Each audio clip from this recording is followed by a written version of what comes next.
olha só, quando o assunto é a volta ao trabalho depois da licença maternidade, podem surgir algumas dúvidas. Vanessa acabou de voltar de licença maternidade, né? Porque ficar longe do filho tão pequeno por algumas horas é de cortar o coração, não é mesmo, Vanessa? Ô, Tiago, se é, meu Deus do céu. E é muito comum as mamães, elas podem se sentir, né, com medo de se separar do bebê e receio de deixar o filho com terceiros, né? Afinal de contas, foram 4 meses ali juntinhos, grudadinhos. Mas a boa notícia é que com um bom planejamento, presta atenção nessa palavra, planejamento, você consegue lidar com essa volta ao trabalho após a licença maternidade. Quem vai nos dar algumas dicas de como se preparar para esse momento tão importante é a consultora de amamentação, Paula Vereza. Bom dia, Paula! Bom dia! Bom dia, Paula. Seja bem-vinda. Obrigada. Seja muito, muito bem-vinda. Paula, como a gente estava falando, né? Esse retorno, ele acontece bem antes do retorno de fato para o trabalho, né? A gente já tem que começar aí a vislumbrar esse retorno um tempo antes. Fala um pouquinho sobre, né, esse planejamento. O planejamento, ele tem que começar a ser feito ainda durante a gestação. Você saber aonde que você vai deixar o seu bebê, com quem que você vai deixar, se é com a família, se é na escola, se é numa creche, né? É importante você ter uma noção e ver o leque de possibilidade. Mas o planejamento do leite materno em si, a gente pensa mais ou menos um mês antes, né? Para ter uma noção de quais utensílios comprar, começar a testar. E com relação ao leite, né? O leite é mais ou menos com 15 dias antes que a gente começa a extrair por causa do tempo de validade que a gente tem do leite materno. Paula, você falou sobre se planejar. Planejamento também requer apoio familiar. Sim. E também apoio dos colegas de trabalho, né? Para a mãe, né, a puérpera tá voltando aí, né? Já passou do puerpério, tá voltando aí da licença maternidade. Como que é a importância dessa rede de apoio tanto dentro de casa quanto no emprego? Principalmente do emprego, né? É muito importante a gente pensar da família, acaba que a família já está ali, as avós, né, cuidadores e tudo, mas no trabalho é uma coisa que é até uma cultura que a gente tem que mudar, né? Como que eu vou deixar uma geladeira separada para essa mãe, para eu poder tirar o leite? Porque a mãe, ela tem que, nos momentos que o bebê estaria amamentando, ela tem que tirar esse leite, porque senão pode causar um problema para ela. E armazenar esse leite, ter uma sala, um lugar adequado para ela poder retirar esse leite, porque é um leite, a gente tem que ter muita higiene, né? Vai para o bebê, o leite, ele é vivo, né? Então a gente tem que tomar muito cuidado com ele. Então os colegas de trabalho podem ajudar dessa forma também, né? Deixando um lugar especial na geladeira, não ficar abrindo muita geladeira, se programar, pensar o que vai pegar dentro da geladeira. Esse tipo de coisa é muito importante. Muita gente, Paula, acaba achando, muitas mães principalmente, acabam achando que com a volta ao trabalho, pensa aí, são 4 meses de licença maternidade que a mamãe está ali no aleitamento exclusivo, né? E acabam achando que com a volta ao trabalho é impossível continuar amamentando o filho, né? Que a alimentação do filho seja única e exclusivamente o leite materno. É possível fazer essa conciliação, trabalho e amamentação? Com planejamento é possível, né? Saber quando que eu vou extrair, quanto que eu vou extrair, quanto tempo que eu vou ficar fora de casa, né? Organizar quem vai dar, como que vai ser dado esse leite para o bebê. Então, é possível sim, mas a gente precisa de planejamento, de treinamento, de tempo também pro bebê. Você imagina que o bebê ele só conhecia o peito, aí de repente você vai dar ou num copinho, ou num copo com bico rígido.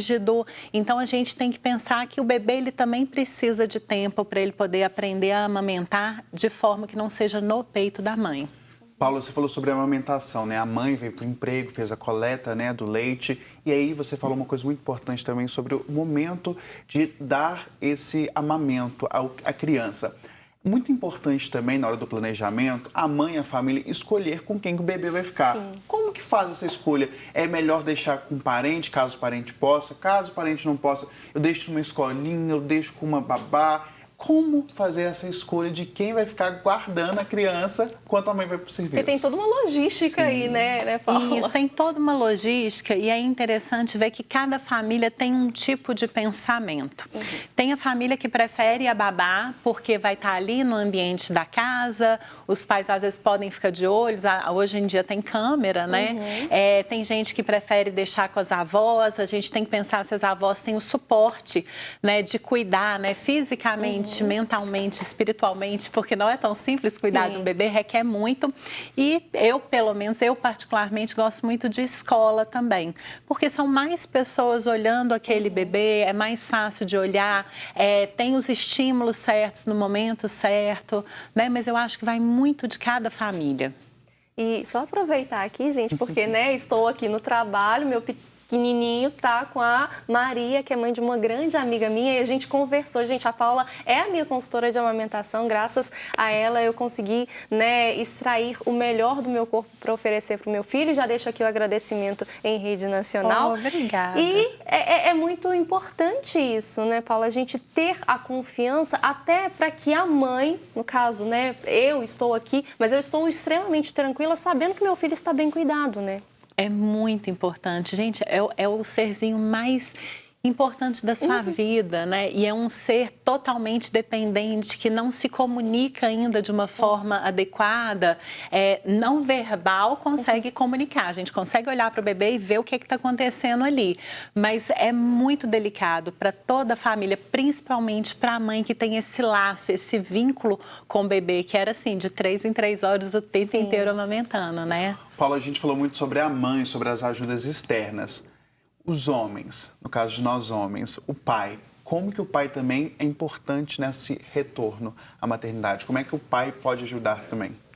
O apoio. O pai, ele no retorno do trabalho e na amamentação, o pai, ele é o guarda-costa da amamentação, da mãe, para proteger contra conversa, contra tudo. E com relação ao retorno ao trabalho também, é o pai ajudar a mãe nesse planejamento, nesse armazenamento do leite, em levar e trazer esse leite para onde tem que ser, né? Isso é muito importante. Agora, o pai tem que ser, e ele é, a maioria das vezes, o guarda-costas da amamentação. E acaba que o pai, Paula, ele funciona como um grande apoio também, né? Porque, pensa, você ficou ali um longo período, né, afastado das suas atividades, então você criou uma outra rotina, você está voltando para a sua velha rotina, mas de uma forma totalmente nova. Então, assim, até você se adaptar ou readaptar àquela rotina que você deixou antes de ter um bebê, agora com um bebê, o pai, a figura paterna, né, esse apoio é extremamente importante, né, de conseguir mesmo amparar essa mãe para que ela tenha esse retorno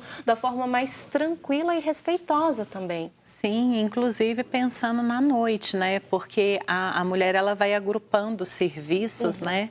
Então, a mãe, ela estava na amamentação, que é muito, muito trabalhoso, e ela ganha mais um serviço que ela já tinha, que é o serviço do trabalho dela mesmo, e ela precisa dessa ajuda do pai até mesmo para, às vezes, ajudar na amamentação à noite, porque a mãe, quando ela volta a trabalhar, o bebê, ele requer mais à noite. E a mãe que já está cansada, né, do dia de trabalho, ela vai ficar mais cansada ainda pela necessidade do bebê reafirmar que a mãe está ali.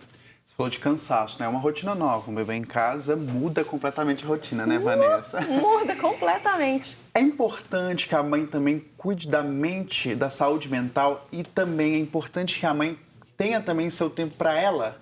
Não só exclusivamente para o bebê, por exemplo, para um salão de beleza, se arrumar. Isso é importante? Mas muito. A mulher, ela continua sendo mulher, ela continua sendo aquela pessoa que ela já era, só ganhou mais uma coisa. Então, é importante, e quem vai proteger isso vai ser o pai, né?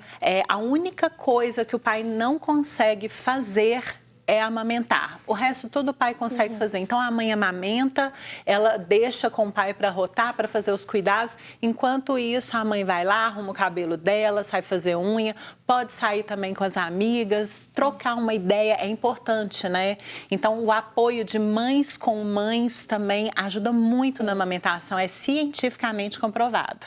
Isso é muito importante, né? Porque a amamentação, né, a descida mesmo do leite, aí falando processo fisiológico, ele requer muito do psicológico da mãe também, né? Muito. Se esse psicológico está abalado, ela pode não conseguir extrair de forma satisfatória o leite para deixar para o seu filho, né? Sim, além da fisiologia, alguns fatores que atrasam ou tiram a produção de leite, diminuem a produção de leite, tem um fator psicológico. Amamentar é totalmente emocional. Então, assim, quando a mãe, até quando ela está extraindo leite, né, de forma manual ou na bomba, se ela pensa no bebê, se ela olha para o bebê, se ela vê foto do bebê, ela já começa a produzir mais leite. É uma sincronia que tem ali. Às vezes o bebê está na hora de amamentar, o bebê chora lá longe, a mama faz assim, pá, ela aumenta assim, já sabe, já está ali em sincronia, né? O leite, às vezes a mulher fala, eu não tenho leite. Até no processo mesmo de doação de leite, né? A gente veio aí do Agosto Dourado, que teve essa campanha de doação de leite. A mãe fala, eu não tenho leite para o meu bebê, eu não tenho leite para doar. O leite, ele é um estímulo, né? O leite é produção. Como é que a gente desmistifica isso, a questão da mulher falar, eu não tenho leite? Tendo acompanhamento. Quando a mulher fala não tenho leite, a gente tem que entender por que ela não tem leite. Porque tem a falta de leite mesmo fisiológica, né? Ou porque a mulher teve um sangramento, ou porque tem diabetes, hipotireoidismo, seja o que for. Mas às vezes a mulher, por exemplo, fez uma redução de mama, aí ela vai amamentar, o bebê não ganha peso, aí ela vira e fala assim, eu já sabia que não tinha leite mesmo, mas eu conheço tantas mulheres que fizeram uma redução de mama e produzem leite. Muitas vezes é alguma coisa que a gente está fazendo que está impedindo essa produção de leite. E o maior fator é a insegurança materna, porque a gente vem com essa história que a mulher não é capaz, já tem décadas, e aí entra assim, minha mãe não amamentou, eu também não vou conseguir, não, eu já sabia, né? Mas às vezes não é isso. Quando você tem um acompanhamento, quem está te acompanhando vai virar e falar assim, olha, calma que não é por aí não, deixa eu ver, olha para o seu bebê. Quantas vezes eu falo para a mãe, olha para o seu bebê, tá lá um Michelinzinho todo gordinho, né? E você fala assim, não tem como não estar produzindo leite. E é importante isso, né, Paula, de acreditar e confiar no seu corpo, né? Sim. O corpo do ser humano, o corpo da mulher, ele foi preparado, ele sabe o que fazer. E às vezes isso que você falou, e aí entra a questão psicológica também, né, Tiago, de você cria um bloqueio na sua cabeça que realmente você não vai conseguir produzir. E aí que entra, né, a função das consultoras de conseguir entender esse bloqueio para desbloqueá-lo e aí sim proporcionar a melhor experiência da sua vida, que é amamentar um novo ser, né? Você pensa que você foi capaz de produzir um ser humano perfeito. O bebê, ele sai de você, você conta os dedinhos, tudo com coração, com alma, gente. É perfeito. E como que você não vai conseguir produzir leite? Paula, pra gente já, né, chegar ao fim do nosso bate-papo, gostoso, é assunto Porque se deixar, mais a gente de metro, vai, né? Deixa, a gente gosta. Paula, se você pudesse enumerar 3 ou 5 dicas preciosas de ouro para essa volta à maternidade, o que você pontuaria? Olha, rede de apoio, que nem a gente falou muito de planejamento é importante, confiança, conversar com os empregadores também, né? Começar um pouquinho antes, ter uma noção de como que funciona, planejamento com relação aos materiais, com relação à quantidade de leite que você tem que deixar. Então, eu acho que a palavra-chave, realmente, vocês falaram muito bem, é o planejamento. E é muito, muito bacana, viu? Porque eu vivenciei na pele esse retorno. Graças a Deus fui, assim, super bem acolhida aqui, o que ajuda demais no psicológico, né? De voltar para uma função que você fazia antes, você volta muito mais confiante. Então, se planejar, se planeje, já começa, como a Paula bem disse, já começa aí na gestação, já começa a vislumbrar quem que você quer que cuide do seu filho quando você voltar. Se você voltar, né? Se você optar por voltar a trabalhar, porque muitas mamães preferem ficar em casa também, cuidando do seu bebê. Então, se você tem esse desejo no seu coração, já começa a se planejar antes, né, Paula? É importante. Com certeza. Paula, mais uma vez, muito obrigada. Eu que agradeço. Fique à vontade, Manhã da Piedade já é sua casa. Volte mais vezes para a gente falar sobre esses assuntos que são muito, muito importantes. Paula, e quem quiser te acompanhar, qual que é o seu Instagram? O pessoal entra nas redes sociais, tem muita dica lá? É Consultora Materna. materno, tem várias dicas. Fico falando lá, respondo pergunta, tem dúvida, pode mandar para mim que eu adoro. Tem caixinha de pergunta lá? Tem. Hoje mesmo tem uma aberta lá. Aí, ó, do jeito que a gente gosta. Fica aí o convite. Paula, obrigado, Eu viu? que agradeço.